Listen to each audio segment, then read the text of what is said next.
Buenas noches para todos. Nuevamente nos reunimos con la ayuda de Dios para compartir este rato en donde vamos a tratar de aprender un poco a través de la palabra, también de la experiencia que hemos tenido con la lectura el audio del peregrino ruso. Y pues obviamente la experiencia que nos deja cada uno, todo lo que ha pasado en esta ya segunda semana de Cuaresma y en los compromisos que pues vamos adquiriendo en estos días, ¿no? Los adicionales. Entonces vamos a iniciar con una oración en el nombre del Padre, del Hijo y del Espíritu Santo. Amén. Te damos gracias, Señor, porque nos has traído, porque sabes que necesitamos de ti, porque aunque estemos cansados o a veces la intención no sea asistir, pues tú nos mueves y como muy bien se ha manifestado, pues esto debe ser algo que nos mueva no solamente por el sentimiento, sino por decisión. Te pedimos que el Espíritu Santo llegue a nuestros corazones, que sea ese fuego del Espíritu, el que nos inunde para poder transmitir, entender y vivenciar lo que cada uno tiene y le llega a su mente y llega a su corazón. Amén. Amén. Vamos entonces a dar inicio con esta primera parte. Vamos a hacer el cierre de lo que es el pecado y la caída, que nos explicaba la semana pasada Milena. Es corto, pero pues hay un resumen de todo lo que pues ya hemos tocado durante estos días, ¿no? Vamos en este ítem número 410 y aquí es claro que el Señor toca dos puntos importantes. Uno es que Él, después de la caída que tuvimos en ese primer pecado original del hombre, y me refiero al hombre en términos generales, hombre y mujer, pues Él no nos abandona. Él siempre está allí, siempre ha estado con nosotros, siempre va a estar, y pues como ya nos lo dijo, va a estar hasta el final de los tiempos. Entonces lo tenemos allí, ¿no? Es una forma misteriosa y pues esta palabra siempre la hemos utilizado, me gusta utilizarla particularmente porque es para decir, bueno, el Señor siempre va a estar ahí, es misterioso y puede que yo ni lo entienda, a veces puede que lo entienda, pero bueno, no debo esforzarme en eso, sino debo esforzarme en llegar a Él.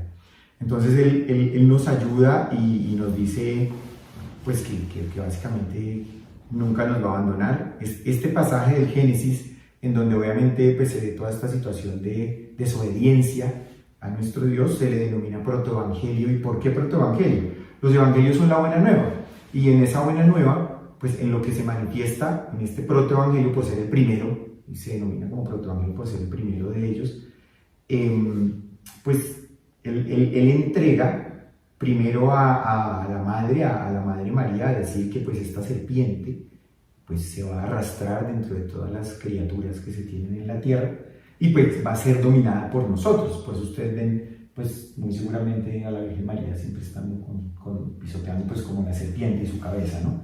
Pues porque siempre va a estar ahí y el mal nunca va a estar sobre nosotros, siempre hagamos esa petición.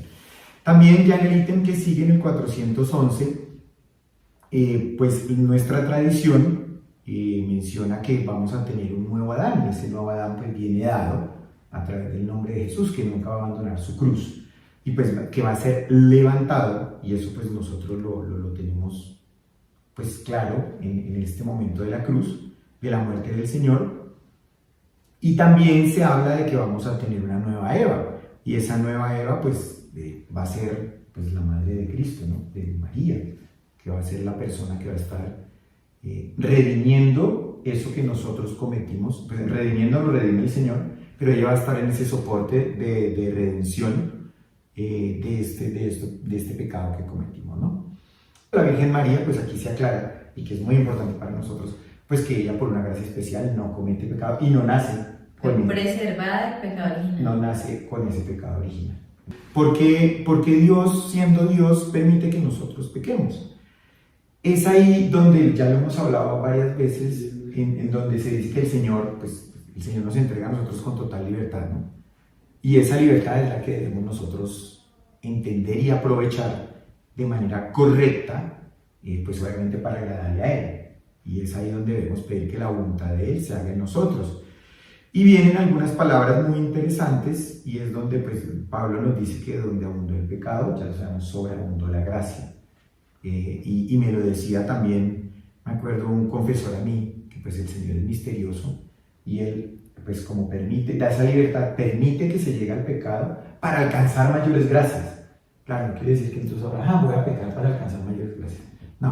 esa no es la intención, sino que lo permite para que se alcancen, pues gracias que uno ni pensaba que iba a tener en la vida, y me refiero pues a cada uno de nosotros, cada uno le puede pasar. ¿Ok? Entonces aquí acabamos el tema del pecado dentro de nuestro catecismo.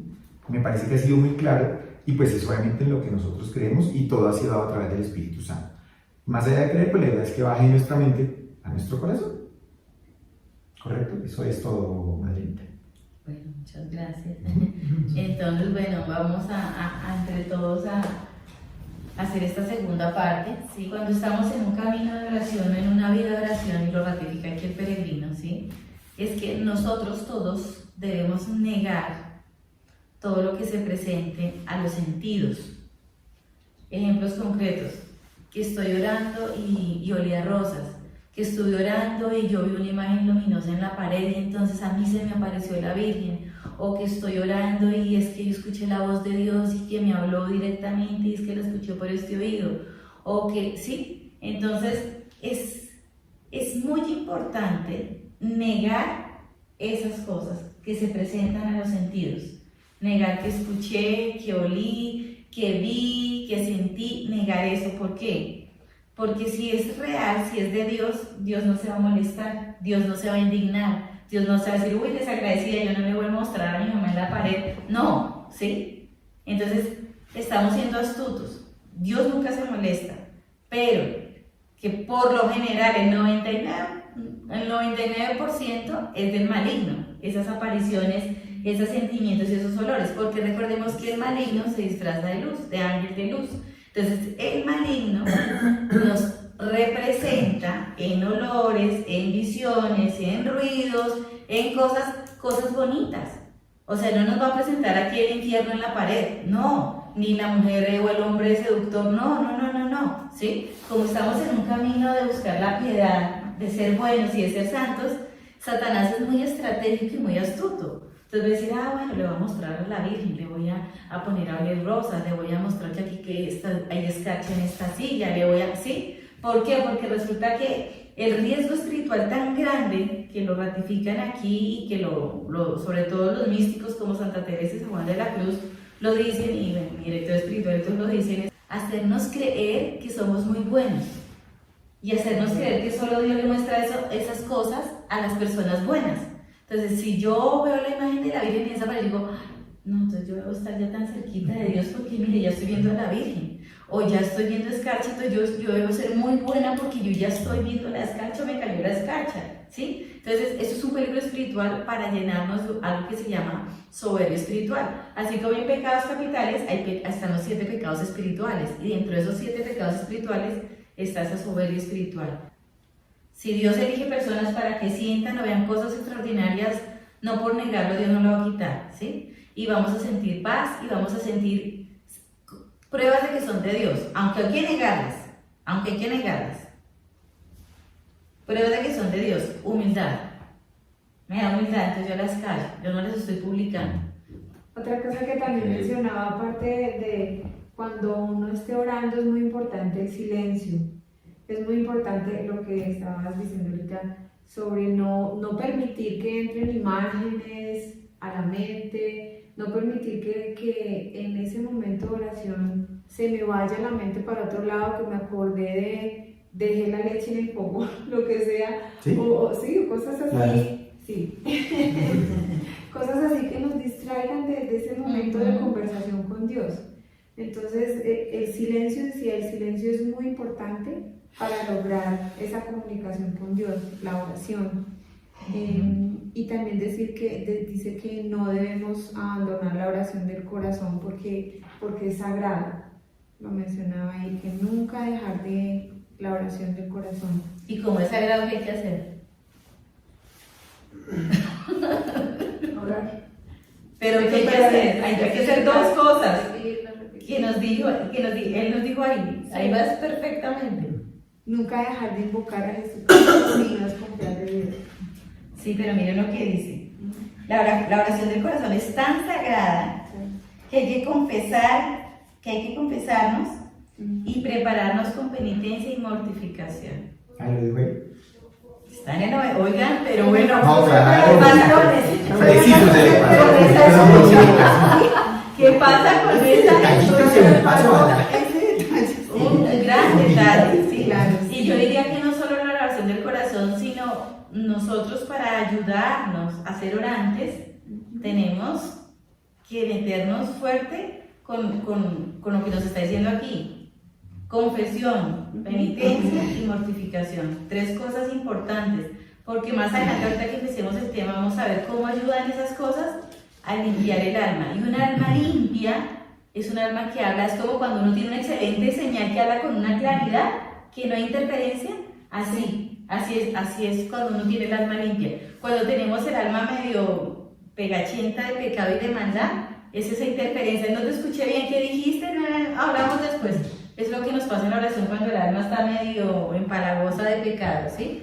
Entonces, esa es la recomendación tan importante que nos está haciendo aquí el peregrino. Lo mismo que hizo Jesucristo.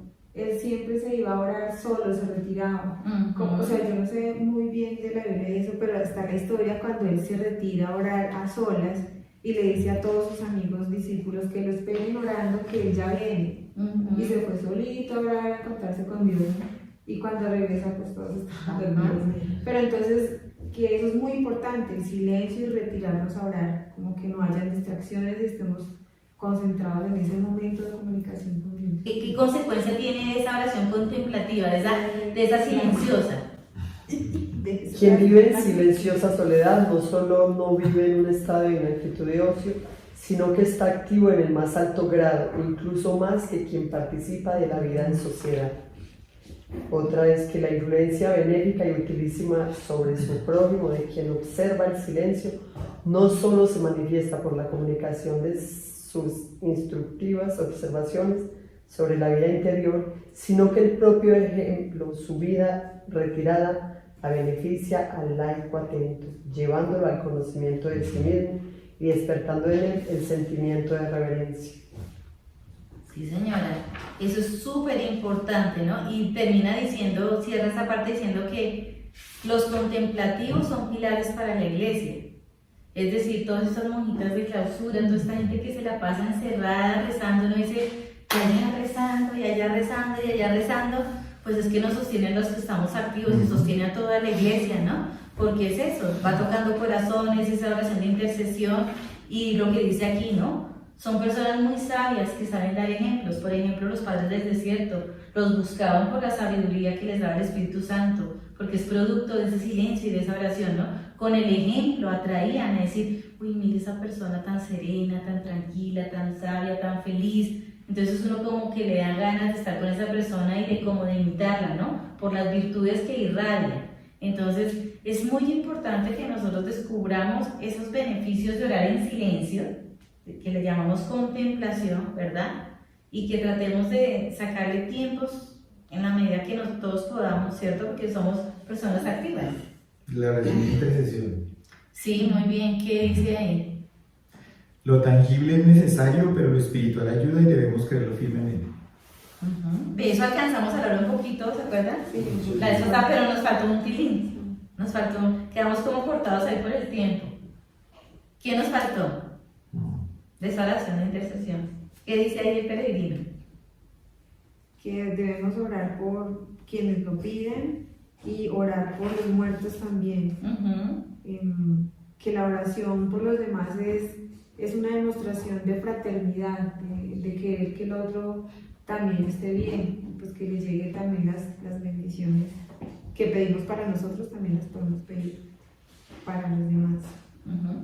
Y miren, algo muy importante que no lo alcanzamos a tocar es lo siguiente: Dios nos creó para necesitarnos mutuamente. Repito, Dios nos creó para necesitarnos mutuamente. Cada ser humano tiene dependencia de otras personas, ¿sí? Y nosotros debemos en humildad aceptar que necesitamos de otros y que mientras vivamos en este mundo vamos a necesitar de otros en todo tipo de ayuda.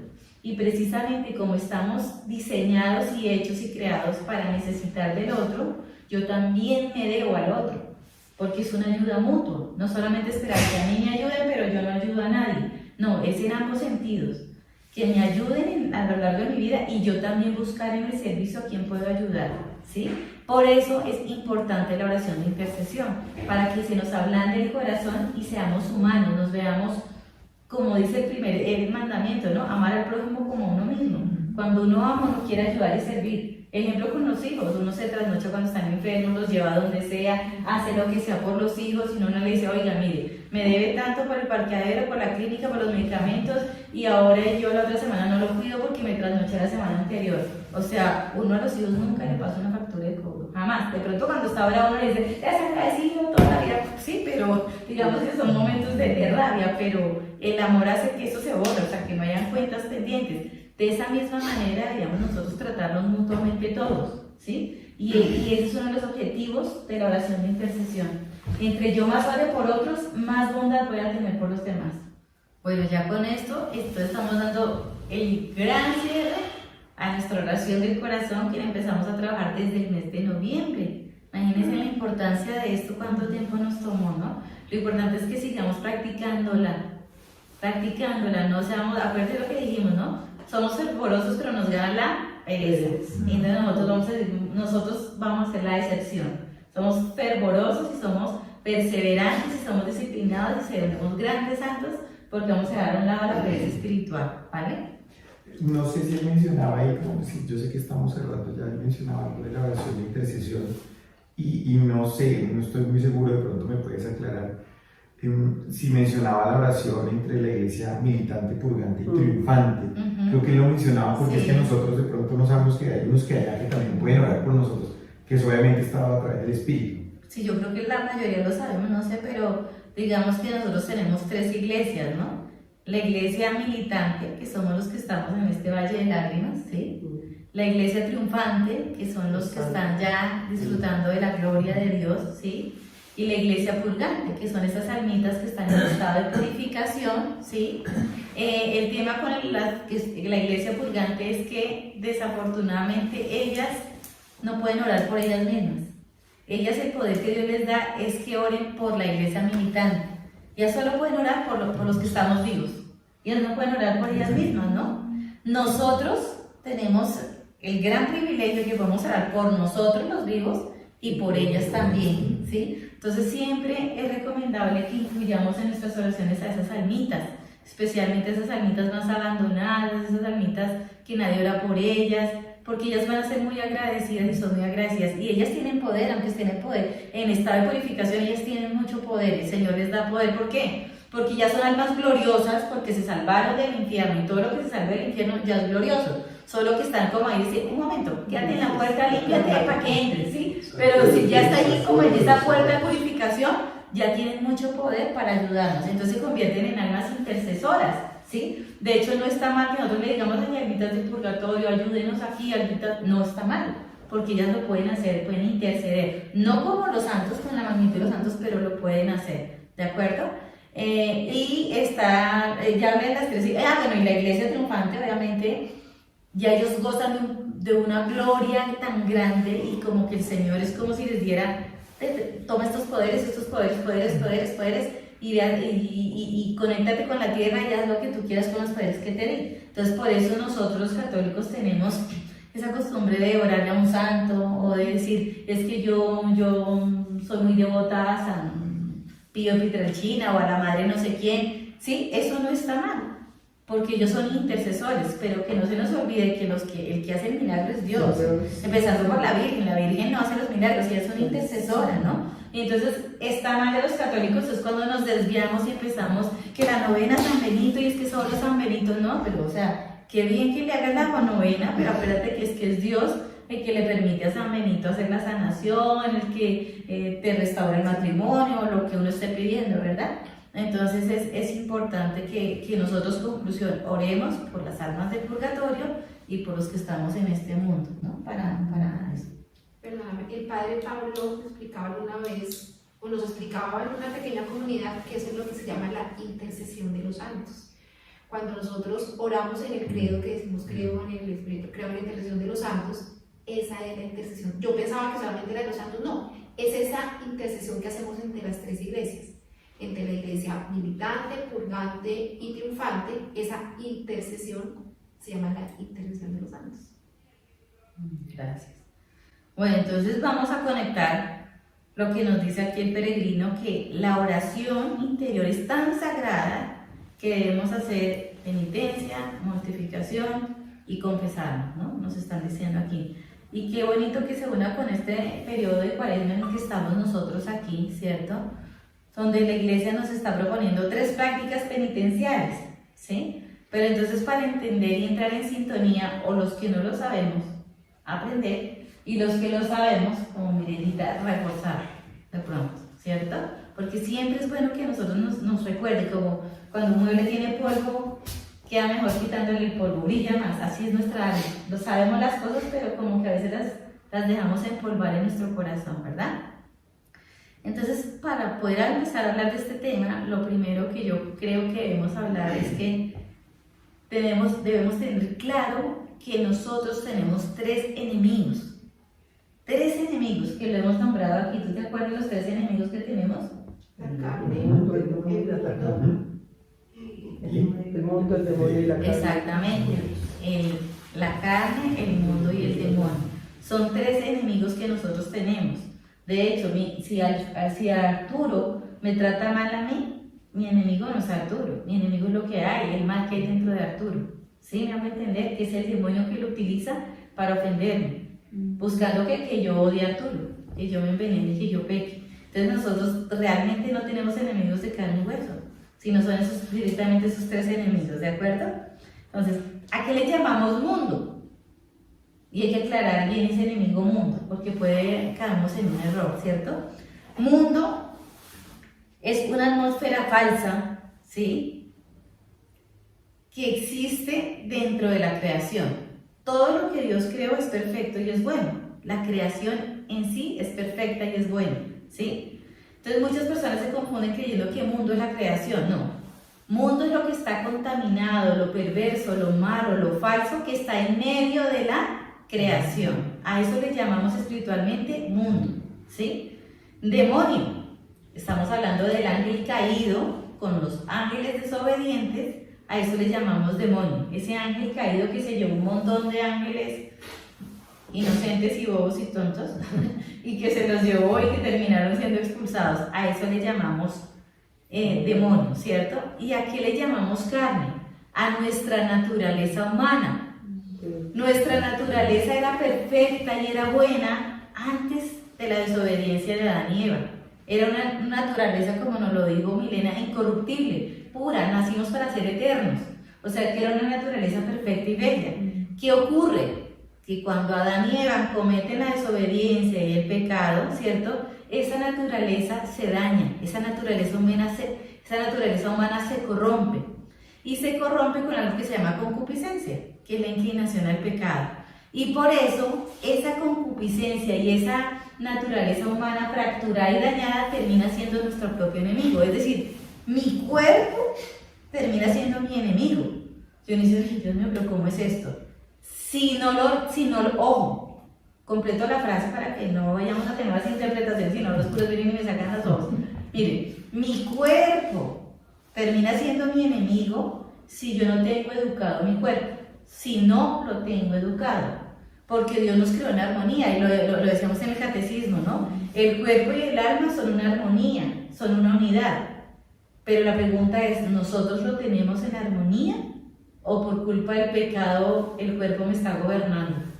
Ahí es donde viene la diferencia en cuanto a que la carne se convierte en mi enemigo, mi naturaleza humana. ¿Cómo está? ¿La tengo nivelada? ¿Está armónica mi naturaleza humana? ¿O está desordenada? ¿O soy guloso, perezoso, lujurioso? Me gustan los placeres, me gusta comer, me gusta dormir, me gusta sentirme rico. Esa es la gran pregunta que tenemos que hacernos, ¿no? Si la respuesta es lo segundo, como que si estoy desordenada, entonces ojo con la naturaleza humana que eres tú mismo, ¿no? Es decir, la carne está asociada a los pecados capitales, y de ahí vienen pues todos los demás pecados. La naturaleza humana me lleva a cometer todos los pecados, absolutamente todos los pecados que están en cabeza de 7 pecados que se llaman capitales porque son la cabeza, ¿sí? Ahora vamos a ver si el tiempo nos da para mirar eso. Entonces, ¿hasta ahí está claro o hay dudas? En algún momento algo escuché que siempre que en la Biblia se hablaba del mundo, por ejemplo, ustedes están en el mundo pero no son del mundo, o sea, están en el mundo pero no son del demonio, digamos. Entonces, mira, recuerda que el mundo es todo lo falso y aparente y engañoso que está en medio de la creación, ¿sí? ¿Qué son las cosas malas y engañosas que hay en la creación? No todo es del demonio, mire, hay cosas que sí, hay cosas que no. Él esparce su semilla, claro, pero no es lo único. Por eso el padre Pablo siempre decía, no le echemos la culpa todo al demonio. Claro, tiene razón. La mayoría que nos parece increíble es nuestra propia culpa. Consecuencia de mi pecado. Porque esta vida, porque esos hijos así, porque este negocio. Bueno, vamos a ver tu vida y la vida de los antepasados, porque hay ataduras intergeneracionales también, ¿no? Entonces, por ejemplo, un hombre lujurioso, un hombre alcohólico. Vamos a ver cómo era el papá, el tatarabuelo, el no sé qué, los hermanos igualitos. Dice que casualidad, no son las casualidades, son ataduras que se pueden cortar, sí, se pueden cortar porque Dios quiere cortar los vicios y cortar la maldad y tenemos que buscar ayuda, ¿no? De hecho, una cuña que siempre yo hago, o sea, el mejor medio de sanación y liberación es la Eucaristía, ¿sí? Que hay sacerdotes expertos en exorcismo y en liberación, sí, avalados por el obispo y por el papa, sí, pero no podemos dejar a un lado la Eucaristía, el poder que tiene sanador y liberador. La Eucaristía es magnífico, ¿no? Entonces, ofrecer, si tengo un vicio, una atadura que yo identifico de mis antepasados y que siento que la cargo conmigo y que he luchado contra todas mis fuerzas y nada, cuando voy a comulgar, decirle, Señor, te ofrezco esta comunión por esta atadura tal que siento que viene de atrás, rómpela, Señor, ¿sí? Y eso es lindo, porque identificar nuestro mal es importante y lindo. Bueno, teniendo claro para arrancar esos tres enemigos, ¿cierto? ¿Por qué aclaré eso? Porque nosotros cuando hacemos las cosas las hacemos por algo y para algo. Entonces cuando empecemos a hablar de los sacrificios, de la mortificación, de la penitencia, ya sabemos para qué. Para protegernos de esos tres enemigos. Como cuando uno le mandan a tomar unos medicamentos, uno tiene que decir, bueno, esto para qué, ¿no? Entonces, ¿para qué va a ser todo lo que vamos a hablar? Para protegernos y tener un escudo contra esos tres enemigos, ¿listo? Entonces, lo primero es hablar de la penitencia. La penitencia es un conjunto de acciones interiores y exteriores que hacemos para enmendar todo lo que ha generado el pecado. Todo lo que ha generado el pecado. Y repito, la penitencia son un conjunto de acciones interiores y exteriores que hacemos para tratar de reparar, para enmendar, como para desembarrarla de todo lo que se genera por el pecado. ¿Sí? ¿Hasta ahí claros?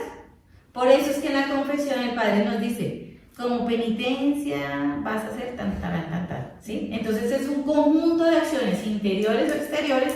Interiores, con ese vaya a el rosario frente al Santísimo, o hago un Padre Nuestro, eso es una acción interior, ¿cierto?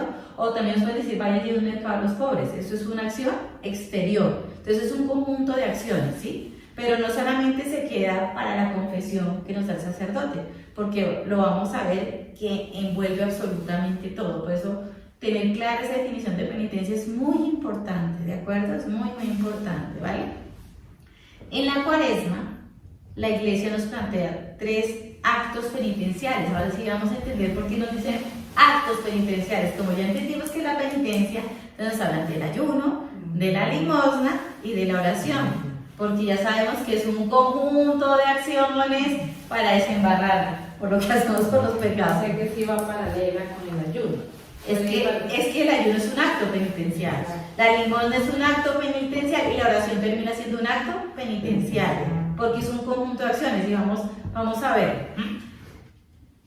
La oración es un acto penitencial porque la oración, como lo decía el peregrino ruso, a medida que oramos purificamos nuestra alma. Es decir, que a medida que hacemos oración, nosotros hacemos ese acto interior para tratar de enmendar las consecuencias que tiene el pecado, ¿sí? Entonces, ¿qué nos invita la Iglesia? Que en este tiempo oremos más. ¿Para qué? Para que tengamos más reparación por nuestra maldad. Por eso es importante hacer ayuno oración en esta época. La limosna es un proceso de conversión y un acto de amor con el prójimo, con todo el prójimo. Porque la limosna me está llamando a pensar en nosotros y a servir y ayudar. Yo no me voy a limosna a mí mismo. ¿Sí me voy a entender? Y si lo hago está pésimo, porque eso no se llama limosna. Adrianita, cómete helado, por eso no. Eso no tiene. La limosna conmigo mismo, eso no se puede llamar limosna, ¿sí? La limosna es con el prójimo, entonces es un acto con el prójimo, ¿sí? Y el ayuno, que el ayuno, ahí nos vamos a tener muchísimo en el ayuno, es un proceso de conversión también conmigo mismo. ¿Por qué? Porque ahorita vamos a ver las ventajas del ayuno y vamos a ver que los beneficios, si yo ayuno, la beneficiada soy yo, más por lo que ofrezca el ayuno, pero la primera beneficiada soy yo. Es decir, pues yo ayuno hoy por la paz en Ucrania y no pedí nada para mí, pero el solo hecho de ayunar, ya Dios me da muchos regalos a mí, sin ofrecerlo ni siquiera por mí. Pues es que el ayuno ni siquiera hay necesidad de ofrecerlo por uno mismo, porque es el primer regalo que uno recibe de Dios. ¿Se me va a entender? Más lo que uno lo quiera ofrecer, ¿sí? Entonces, por eso es importante que entendamos por qué la iglesia nos llama a esos 3 actos penitenciales tan importantes en este tiempo, ¿vale? ¿Hasta ahí hay dudas o no? Bueno, entonces entramos en materia con el ayuno. El ayuno, ¿cierto? Es abstenerme de. Entonces vamos a hablar, ¿qué es eso? Hay un ayuno corporal y hay un ayuno espiritual. Y en las escrituras nos nombran los 2 ayunos, ¿no? Entonces con Isaías nos dicen que nos lo leyeron hace, ¿qué? 2 semanas, no sé, que sea, yo el ayuno que quiero no es el del cuerpo, sino el ayuno que quiero es que tú seas misericordioso, que no sé qué, y que yo estuve con Mema y con César en esa humildad del Padre a mí me hizo hasta reír que decía, ¿de qué nos sirve a nosotros no comer en todo el día y salir a pelear con el vecino, ¿no? Y decir esto que le doy un puño al vecino, o sea, ese es el ayuno al que el Señor se refiere, en que le molesta, pero nosotros le hemos manipulado. Y decir, no, como el Señor no está diciendo que aguante hambre y para el ayuno corporal, eso es falso. En las escrituras está. El ayuno corporal es reducir la cantidad de comida, ¿sí? Y ahí digamos que hay una norma, pero recordemos que las normas son indicadores, no son el absoluto, y quiero aclarar muy bien esto. La norma que nos da la iglesia es un indicador, más no es un absoluto. Les voy a explicar cuál es la norma o lo que sugiere y propone la Santa Iglesia, ¿sí? Para el miércoles de ceniza y para el Viernes Santo, e incluso para los viernes de Cuaresma, ¿sí? Y es que de todas las comidas que nosotros tengamos, ¿cierto? Escogemos una comida. Entonces digamos el almuerzo, que es más grande, ¿cierto? Entonces, ¿qué es lo que propone la iglesia? Que ese almuerzo que se compone de tantos elementos, ¿cierto? Entonces, que ese almuerzo yo lo divida en diferentes partes, el mismo almuerzo, la misma porción, la divida en diferentes partes durante el día. Entonces, que si yo me como un pollito al almuerzo, entonces digamos, vamos a comer un tilín de pollo al desayuno, un tilín del mismo pollo al almuerzo y un tilín de pollo a la comida, pero no es aumentar la porción, sino es la misma porción. No son 3 filetes de pescado y una libra de arroz, no, o sea, es la misma porción, ¿sí? ¿Para qué? Para que el cuerpo sufre y padezca. Y no es, pero ¿cómo sé que el cuerpo sufre y padezca? Pero nos están diciendo el catecismo que la armonía y que el conjunto, claro, pero es que el cuerpo es como un caballo brioso, que hay que educarlo y hay que refrenarlo. Cuando nuestro cuerpo nos manda y nos domina, ejemplos, tengo hambre, ¿qué hace? Se pone bravo, se desespera, busca comida, el cuerpo te domina, ¿sí? Son ejemplos prácticos y reales, ¿sí? Ahora, tienes hambre, ¿qué vas a hacer? Le ofreces esa hambre a Dios, estás en paz y sosegado hasta que en algún momento puedas comer sin desesperarte, entonces no te tiene dominado el cuerpo. Tengo frío, entonces corro a buscar un saco porque estoy temblando y ya me incomodo y me pongo como tenso y como que empiezo a mal genial porque estoy sintiendo frío y me incomoda, el cuerpo te domina. Entonces son señales muy concretas que podemos ir conociendo para decir, porque yo voy a decir, no, mi cuerpo en perfecta armonía, pero ahí donde me sienta cansada, me pongo furiosa si me encuentro una silla y me toca de pie en algún lado, si me ponen a hacer fila y estoy brava que porque esa fila tan larga, el cuerpo te domina. Son me acabo de dominar porque me dio calor. Entonces son esas pequeñas señales, ¿de acuerdo? Entonces, el ayuno corporal dice, sirve, escuchemos bien los beneficios del corporal, sirve para el dominio de uno mismo. Miren, eso yo creo que es lo más importante que necesitamos nosotros los seres humanos, porque el dominio de nosotros mismos nos fortalece la voluntad. Y entonces yo puedo estar frente a la tentación más tenaz, y si yo tengo dominio de mí, fortalezco mi voluntad y digo, no, no es no y huyo de ahí, me voy de esa situación. Entonces, te felicito Arturo, tienes dominio de ti, qué chévere. Pero si al revés, se presenta la tentación y yo no quería, pero bueno, vamos. ¿Sí? ¿Me hago entender? O sea, ahí no tienes dominio de ti, no tienes fortalecida la voluntad, ¿no? Entonces, miren la importancia del ayuno, ¿no? Sí, eso Dice, es la inteligencia superior. O sea, Dios nos hizo diferentes a los animales porque tenemos que llegar a eso, es el silencio y pensar claramente aquí qué es lo que le agrada. Esa disciplina me parece muy bonita. sí, tú que tocaste esa parte, digamos que espiritualmente nosotros estamos divididos en dos, del ombligo para arriba y del ombligo para abajo, ¿cierto? Sí. Y por lo general nosotros debemos controlar todo lo que nos genera el ombligo para abajo, las pasiones que generan el ombligo para abajo, ¿sí? Esa inteligencia inferior que es la irracional, la animal, la de la pasión, el deseo, la lujuria, las ganas, el gusto y es que quiero, ¿sí? Cuando yo controlo ya esas pasiones inferiores, yo paso del ombligo para arriba, a las superiores. Y en las superiores entonces van llegando y van subiendo hasta que lleguen a la de la cabeza, ¿cierto? Entonces digamos que es como el equilibrio para nosotros empezar a educar nuestro cuerpo. En otras palabras, es de los pies a la cabeza el ejercicio que tendríamos que nosotros hacer para empezar a dominar las pasiones, ¿vale? De hecho, dentro del matrimonio debe haber castidad. Dentro del matrimonio debe haber castidad.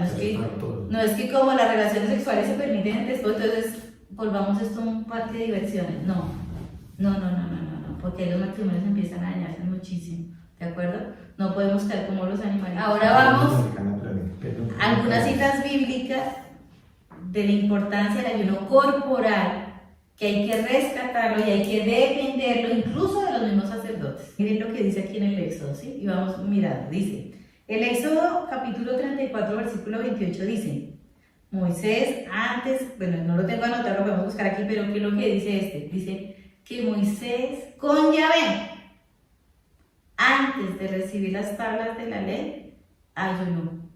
Entonces, miren, ese ayuno corporal es importante que lo hagamos nosotros antes, no solamente en Cuaresma, sino que imitemos aquí a los grandes santos, ¿no? Antes de una decisión o actos importantes. Al menos decir, bueno, hoy me voy a desayunar una sola cosita, hoy me tomo solo el chocolate, la aromática, el café, porque hoy yo estoy a punto de tomar una decisión importante y te ofrezco esta aguantadita de hambre en la mañana mientras se define esto. Son actos de amor y el Señor los tiene muy en cuenta, ¿no? Miren lo que dicen los Hechos de los Apóstoles, capítulo 14, versículo 23, ¿no? Ayunaron para enviarlos a evangelizar. Ahí es cuando están recogiendo más, haciendo más apóstoles. ¿Y qué es lo que hicieron antes de enviarlos? Porque tenían dudas para dónde los iban a mandar. Vamos a ayunar, dijeron. Y hicieron ese ayuno corporal y el Espíritu los iluminó y después se fueron a evangelizar y hicieron maravillas evangelizando. Pero ayunaron, ¿de acuerdo? Y miren lo que nos dicen los mismos Hechos de los Apóstoles, capítulo 14, versículo 22b. Es necesario que pasemos por muchas tribulaciones para entrar en el reino de Dios. ¿A quién le gusta aguantar hambre? Difícil, ¿no? Pero es necesario que pasemos sacrificios y tribulaciones para entrar en el reino de los cielos, ¿cierto? ¿Para qué más debemos hacer el ayuno corporal? Dice, en la batalla, en la intercesión, en el arrepentimiento y en caso de peligro, ¿sí? Miramos en el Antiguo Testamento que lo que pasó con Nínive. ¿Qué hicieron los ninivitas? Se vistieron de saco, de ceniza y ayunaron. Es una señal de arrepentimiento, porque el ayunar nos da un corazón contrito, nos habla del corazón y nos hace ver pecadores. Niña es la de Jonacito. Sí. Jonacito fue el oiga hermano, que si no vas hermano, que viene Dios y lo va a partir como un rayo. Entonces es claro porque es importante ese ayuno corporal, que a veces le queremos sacar el cuerpo y nos da eso, como que empecemos a hacer gradualmente, ¿vale? Y el ayuno espiritual tampoco es tan fácil que digamos, ¿no? Porque en el ayuno espiritual es cohibirnos y hacer esa práctica penitencial de las cosas que nosotros más pecamos espiritualmente. Mirando o hablando, tenemos que empezar a hacer ese tipo de ayunos, ¿no? Las miradas, el tono de la voz, los que somos de mal genio, ¿no? O sea, esos ayunos cuestan. Nadie ha dicho que el espiritual sea más fácil que el corporal. Abstinencia. Práctica penitencial, renuncia voluntaria de complacer un deseo o un apetito corporal. Me voy a abstener de comerme este helado, me voy a abstener de tener relaciones sexuales con mi esposo en esta cuaresma. Sería algo maravilloso. Y ustedes no se imaginan el bien para el matrimonio hacer un tipo de abstinencia de ese tipo, ¿no? Sería maravilloso. Sacrificio. Miren, ¿ustedes saben qué significa la palabra sacrificio? No, de etimología no. Sacrificios o inmolación. Sacrificio. Sacrificio viene en latín sacrum facere, que significa ser sagrado, hacer algo sagrado. Eso es sacrificio, hacer algo sagrado. Y para nosotros, hacer un sacrificio es hacer algo sagrado por amor a Dios. ¿Sí? Algo sagrado por amor a Dios. Y nosotros, los católicos, los cristianos, decimos, hacer algo sagrado por amor a Dios, que me cueste. Que me cueste. Y eso es voluntario. Eso no es impuesto. Hay sacrificios, o sea, para llamarlo sacrificio, es voluntario. ¿Sí? Y a veces usamos mal la palabra, ¿no? A veces utilizamos mal la palabra. Algo sagrado por amor a Dios y que sea voluntario, ¿de acuerdo? Y hay ejemplos, hay un montón. No me aguanto a la vecina, entonces yo salgo y hago un esfuerzo por ser cordial, por ser amable. Eso no es ser hipócrita, porque estamos poniendo normas de urbanidad, ¿cierto? O hipócrita es decir, ay, cómo me caes de bien, cómo te quiero. Eso ya es hipocresía, decir algo que es falso, ¿no? Pero digamos que esos son los pequeños sacrificios que uno hace, ¿no? Aguantarse la cantaleta o aguantarse un niño necio o aguantarse cositas, pero con disimulo. Esos son los pequeños sacrificios, ¿de acuerdo? Ahora vamos a ver qué es la mortificación. La mortificación es reprimir y hacer morir todo lo que me produzca que me haga pecar. Es decir, en las escrituras siempre nos dicen, y San Pablo nos lo repite cada rato, ¿no? Tenemos que hacer morir al hombre viejo para que nazca un hombre nuevo. Entonces la mortificación es hacer morir, y es hacer morir el mal que habita en mí para que esas cosas malas se transformen en virtudes, es decir, que nazca un hombre bueno, ¿cierto? Y eso es voluntario.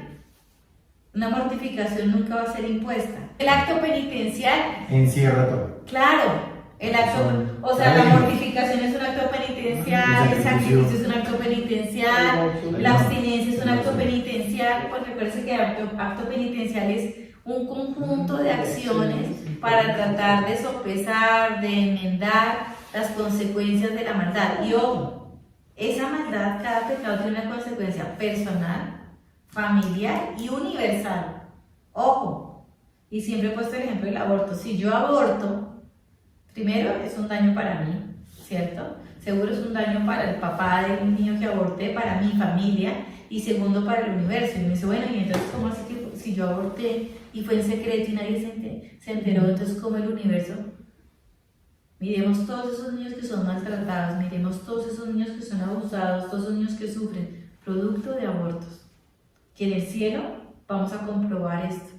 Pero cada pecado individual genera una consecuencia universal.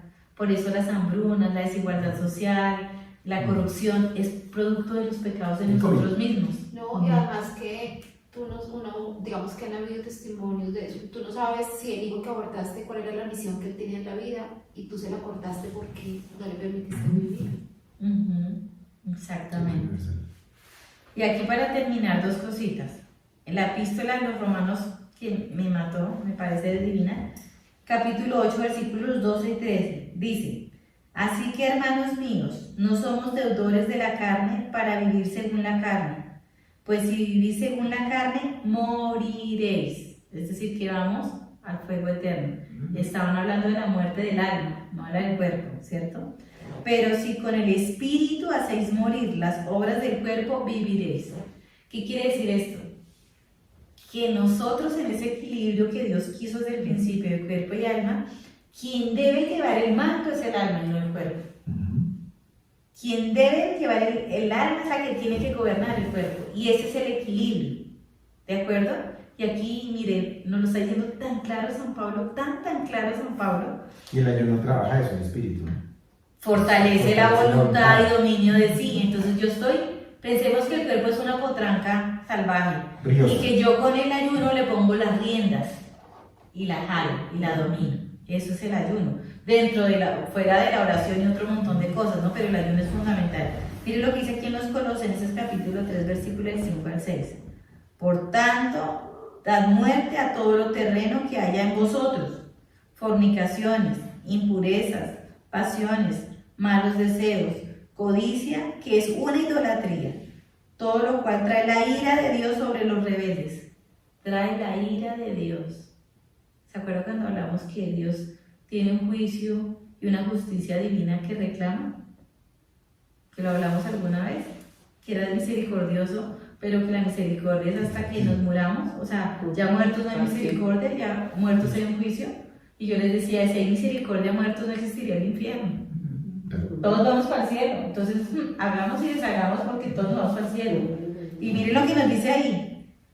Reclama la ira de Dios sobre los rebeldes, es decir, sobre los que no queremos caminar por el camino de Dios. ¿De acuerdo?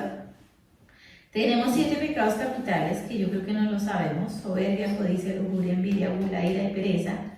Y para esos 7 pecados capitales tenemos que pedir al Señor las virtudes contrarias a esos pecados capitales. La virtud contra la soberbia es la humildad. Señor, dame humildad, hazme humilde, ¿sí? Contra la codicia, la generosidad, que es la caridad misma, ¿no? Contra la lujuria, la castidad, ¿sí? Contra la envidia, la gratitud. ¿Se acuerda que en una de las tareas dijimos que teníamos que empezar a darle gracias a Dios por cada detalle del día? Eso nos quita la envidia. Que la vecina tiene mejor cuerpo que yo, mejor carro, mejor marido, mejores hijos, lo que sea. Eso nos va quitando la envidia, ¿sí? La templanza nos quita la gula, ¿sí? La paciencia nos quita la ira. La diligencia nos quita la pereza, ¿sí? Entonces ya pidamos 7 cosas muy puntuales al Señor. Lo demás saldrán de todos. Si tenemos estas 7 virtudes, lo demás lo vamos a tener súper fácil, ¿sí? Y ejemplos chiquiticos de mortificaciones para que nos pongamos de tarea. No es que ay, sí, chévere y nos fuimos. Por ejemplo, a las que les gusta dormir, madrugue más, ¿sí? Que tengo sed, aguántese un poquito la sed, ofrézcala. Que me zancocho con esta chaqueta, aguántese un poquito el calor y ofrézcala, ¿sí? Que estoy cansado y tengo la silla para sentarme, aguántese un ratico y ofrézcalo en el silencio, ¿no? Y bueno, yo creo que aquí ya terminamos, nos extendimos un poquito, pero empezamos también un poquito tarde. Entonces, pues muchísimas gracias nuevamente por este encuentro. Qué rico que el Espíritu nos nutre, nos asiste, nos instruye, nos forma, y ya depende de cada uno de nosotros si le paramos bolas a lo que el Espíritu nos enseña o seguimos en las mismas, ¿no? Entonces, ¿quién desea hacer la oración de cierre? Te agradecemos, Señor, por este momento, por este encuentro, por lo que nos has mostrado. Haznos perseverantes, haznos pensar en lo que esta Cuaresma nos puede enseñar, no solamente para que lo veamos en estos días, sino todos los días del año.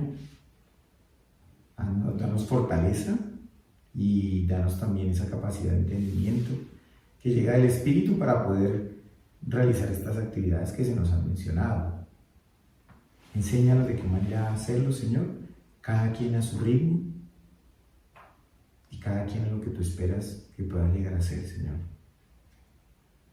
Permítenos que sigamos trabajando en lo que tú nos pides y especialmente en el servicio a los demás. Amén. Amén. Padre nuestro que estás en el cielo, santificado sea tu nombre. Venga a nosotros tu reino, hágase tu voluntad, así en la tierra como en el cielo. Danos hoy nuestro pan de cada día, perdona nuestras ofensas, como también nosotros perdonamos a los que nos ofenden. No nos dejes caer en tentación y líbranos del mal. Amén.